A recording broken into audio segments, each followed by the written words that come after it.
हुकूमत ने लाहौल में एडवेंचर टूरिज्म को फरोग देने के लिए इकदाम करना शुरू कर दिए हैं। अब जल्द ही तेलंगाना से इंसानी परिंदे उड़ते हुए नजर आएंगे और वादी के मुख्तलिफ इलाकों में पैराग्लाइडिंग के नए मकामात तैयार किए गए हैं।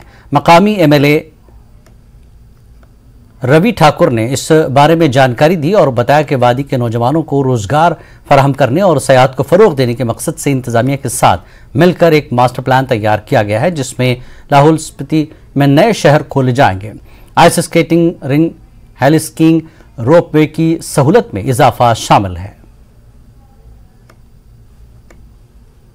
लाहौल स्पीति के विधायक रवि ठाकुर इन दिनों जो है चंद्रा घाटी के विभिन्न गांवों का दौरा कर रहे हैं और लोगों की समस्याएं सुन रहे हैं। जिस प्रकार से लाहौल घाटी में जो अटल टनल खुलने के बाद साहसिक जो पर्यटन से जुड़े साहसिक गतिविधियों की अपार संभावनाएं बन गई है, उसको देखते हुए जो विधायक हैं उन्होंने एक इस पर जो है एक कार्य योजना बनाने की बात की है, जिसके चलते जो है लाहौल घाटी के बेरोजगार युवा जो है जो पर्यटन के जो साहसिक गतिविधियां हैं उसमें जुड़कर जो है रोजगार को अपना प्राप्त कर सके।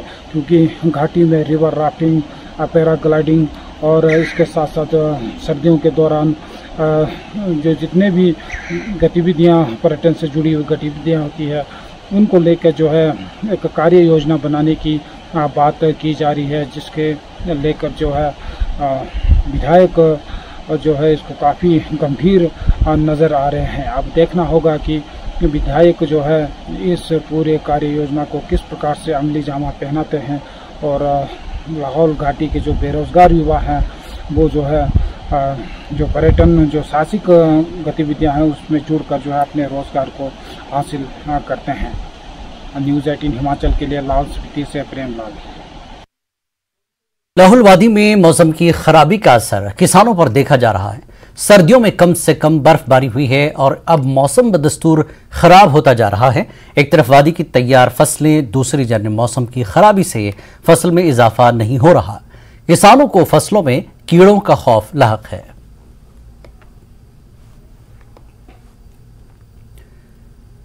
मेंढर सब डिवीजन में वाक़े गवर्नमेंट इकलावा रिहायशी मॉडल स्कूल में ज़ेर तालीम तलबा ने CBSE का मुतालबा उठाया। इस स्कूल में पसमानदा तबकात के बच्चों बड़ी तादाद में पढ़ते हैं। स्कूल में जम्मू कश्मीर बोर्ड का निसाब पढ़ाया जाता है, जबकि स्कूल मरकजी हुकूमत से वाबस्ता है। स्कूल के तलबा और उनके वालिदैन ने CBSE की निसाब पढ़ाने पर जोर दिया।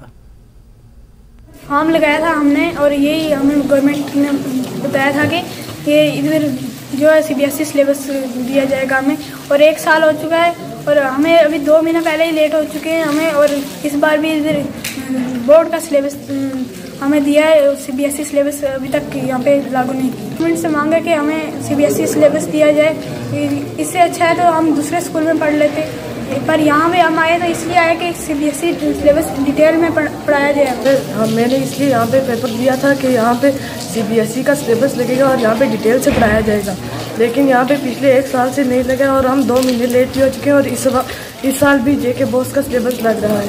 इसीलिए हमारी ये मांग है कि हमें CBSE का सिलेबस लगाया जाए। हम एकलव्य मॉडल रेजिडेंशियल स्कूल के बच्चे हैं। हमारी यही मांग है कि हमें JK बोर्ड का सिलेबस पढ़ाया जा रहा है और हमें CBSE का सिलेबस नहीं पढ़ाया जा रहा। तो हमें ये कहा गया था, हमने एग्ज़ाम टेस्ट जो है उसको क्लियर करके तो हम यहाँ पर आए थे CBSE का सिलेबस पढ़ने के लिए। तो यहाँ पर हमें JK बोर्ड का सिलेबस पढ़ाया जाए तो हमारी यही मांग है कि हमें CBSE का सिलेबस पढ़ाया जाए। यहाँ पे जब हमने एग्ज़ाम दिया था यहाँ पे कह रहे थे कि हमने मतलब CBSE सिलेबस लगवाया और हमें यहाँ पे आए हुए 2 मतलब ये जो ईयर है हमें दूसरा साल हो गया है और हमें यहाँ पे JK बोर्ड का सिलेबस लगाया जा रहा है, तो हमें CBSE भी नहीं पढ़ाते। और दूसरी बात, हमारे 2 मंथ्स वेस्ट हो गए, हमारी क्लासेस भी नहीं लग रही हैं तब से। मतलब इतनी शिफ्टिंग, अगर देखो यहाँ पे ना इतनी पानी की फैसिलिटी है, हम क्या करें? एक तो हमें सही फैसिलिटीज़ दो और हमें CBSE का सिलेबस लगाया जाए बस। एकलव्य मॉडल स्कूल मेंढर बेहरा में अभी रिसेंटली हमने शिफ्ट किया रेंटेड एकोमोडेशन से गवर्नमेंट एकोमोडेशन में। वहाँ पे बच्चों की क्लासें जो है वो शुरू कर दी गई हैं आज से। तो ये सिलेबस की जो बात करें, ये फ़िलहाल जो है J&K बोर्ड जो है एजुकेशन डिपार्टमेंट इसको मैनेज करवा रहा है, चला रहा है। इसकी अभी रिक्रूटमेंट पेंडिंग है स्टाफ की वगैरह। जो ही इसकी रिक्रूटमेंट वगैरह हो जाती है, इसका अपना स्टाफ आ जाता है, तब ये CBSE सिलेबस भी जो है इसमें लागू कर दिया जाएगा। तो फ़िलहाल इसी तरह हम मैनेज करवा रहे हैं। तो इसमें जो मेरी बात हुई है एजुकेशन डिपार्टमेंट के ऑफिसरान से, उन्होंने भी ये बताया कि ये अभी हम ही मैनेज कर रहे हैं इसको। तो जो ही इसके एफिलिएशन हो जाएगी CBSE के साथ, तब उसका सिलेबस उसमें लगा दिया जाएगा। राजौरी के सेलसोई इलाके में एक मकान के जल जाने के बाद जबरदस्त एहतजाज किया गया। मकान मालिक और उनके रिश्तेदारों ने PDD मुलाजिम के खिलाफ कार्रवाई का मुतालबा किया। सेलसोई इलाके में कालाकोट राजौरी रोड को 3 घंटे से ज्यादा ब्लॉक रखा। एहतजाजियों ने इल्जाम लगाया कि घर में आग शॉर्ट सर्किट और महकमे बिजली की गफलत से लगी है। लोगों ने महकमे PDD के इंतजामिया की नाकामी पर बरहमी का इजहार किया। आखिरकार ADC कालाकोट मौके पर पहुंच गए और मामला पर यकीन दहानी के बाद एहतजाज खत्म किया गया।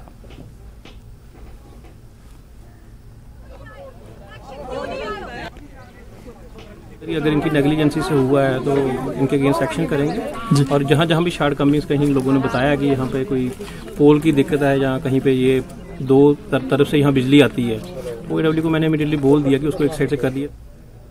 मेंढर के लोगों ने जम्मू कश्मीर बैंक के हुक्काम से सब डिस्ट्रिक्ट अस्पताल में एक ATM लगाने की अपील की है। मकामी लोगों ने कहा कि इलाके में ATM नहीं होने से उन्हें नकद रकम निकालने में काफ़ी परेशानी का सामना करना पड़ रहा है।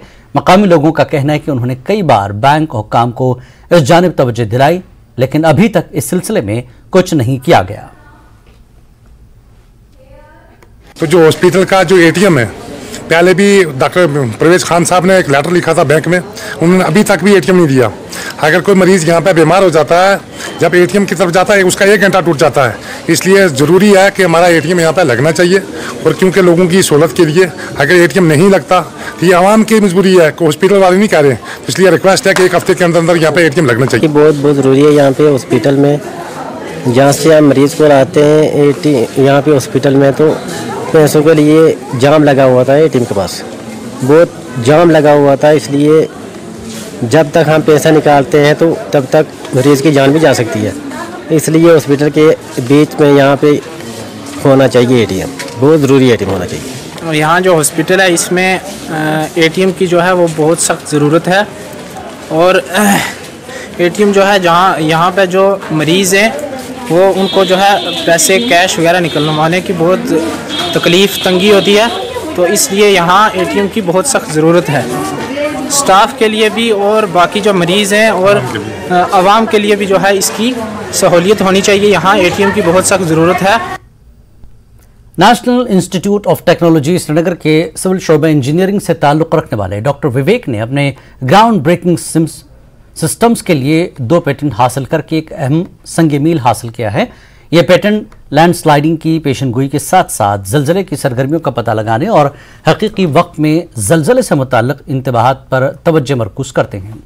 यह निज़ाम मुख्तलिफ पैरामीटर्स जैसे इस्तेहकाम और नमी के मवाद की मुसलसल निगरानी के लिए ढलवानों पर स्ट्रैटेजिक तौर पर रखे गए सेंसर्स के नेटवर्क को शामिल करता है। डॉक्टर विवेक ने कहा कि लैंडस्लाइडिंग की अहमियत एक आलमी मसला है जिससे इमलाक, बुनियादी ढांचा और इंसानी जानों को बड़े पैमाने पर नुकसान होता है।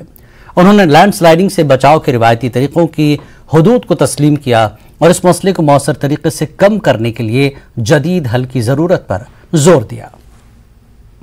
अर्थक्वेक होगा, लैंडस्लाइड होगा, तो बहुत ही प्रॉपर्टी का लॉस होता है, इंफ्रास्ट्रक्चर का लॉस होता है, लॉस ऑफ पीपल लाइफ होता है। तो it is important to work on these issues and for the state like J&K, Himachal और जितनी भी वर्ल्ड में अदर पार्ट्स हैं जहाँ पे हिली स्लोप्स आपको मिलती है, जहाँ पे वाटर टेबल फ्लक्चुएट करता है, उन जगहों पे इस चीज़ का बहुत ही रेलेवेंस है।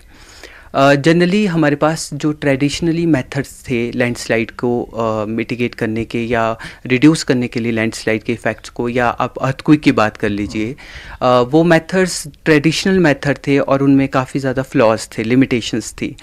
अब जैसे जैसे टेक्नोलॉजी आपकी एडवांस हो रही है तो हमें ये भी है कि we should find out some new method so that we can actually reduce the reduction in the losses of the life that people are facing right now.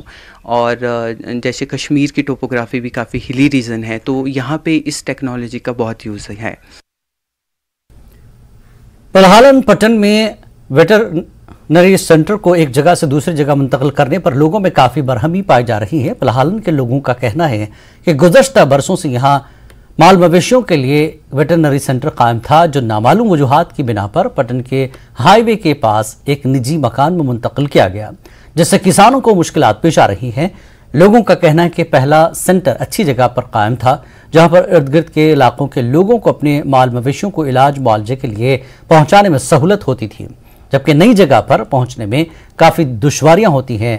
पलहालन के लोगों ने मुतल्लिका हुकाम से अपील की कि वेटरनरी को पलहालन में ही कायम किया जाए। दूर यह लगा कुन ये गाछ गुपाल ये पूर तम सारी ये अमन बिचार गुपल मरित ग और तम हेकान वेटरनरी पे ये अस दीतो मेहरबानी कर पे जाए प्रान जाए। यहाँ पे जो वेटरनरी थी हमारी, ये यहाँ से उन्होंने शिफ्ट किया है हाईवे पे।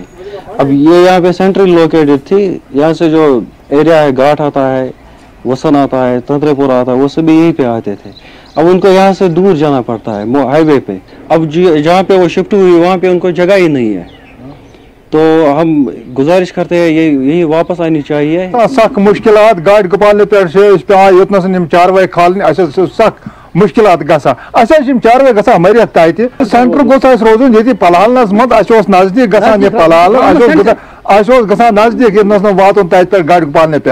हम हर साल नाबार्ड की फंडिंग के लिए कुछ प्रोजेक्ट्स बनाते हैं, आइंदा भी बनाएंगे। हमने निशानदेही कर ली है कि कहाँ कहाँ पर हमारी जो लैंड अवेलेबल है, लेकिन बिल्डिंग हमारे पास नहीं है।